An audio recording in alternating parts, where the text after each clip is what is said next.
This is a helpful story about the Good Samaritan. Listen closely and make sure to get the message. There once was a traveler walking on a road. The road was rough, and there were little hills all around. The man was simply humming to himself and relishing the nice day when abruptly a group of men leapt out from behind a hill. They took all his property and tore off most of his wearing apparel. They didn't want him to follow them, so they beat him up really badly and left him lying and bloody on the route.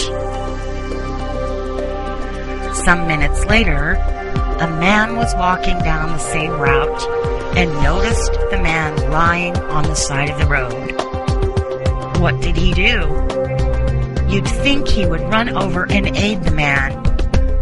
Rather, he crossed the road and walked on the other side and behaved like he didn't see the man. Approximately an hour later, a different man was walking down the route. He was a person that assisted priests with their work.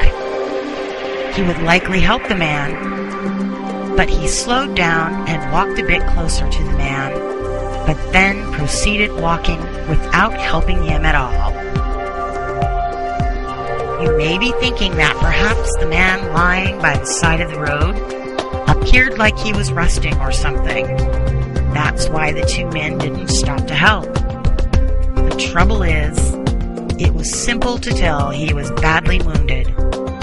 The man was bloody, had most of his clothes ripped off him, and was bruised and barely breathing. Just a couple of minutes later, a different man came walking.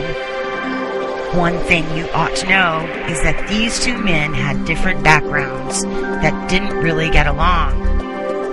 So what did the Samaritan do? You'd think he would walk by and possibly even laugh at the man. But as soon as he discovered the man, he went over to him and felt pity for him.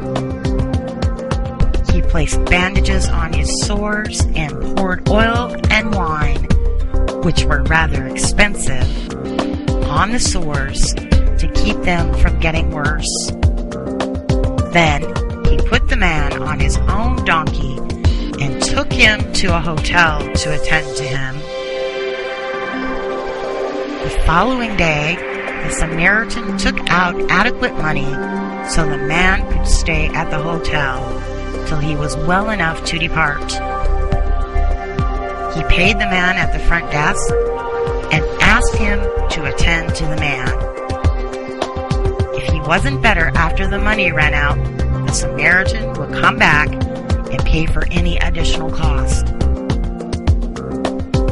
Which of the three men do you think was a neighbor to the man who was left crushed on the side of the road?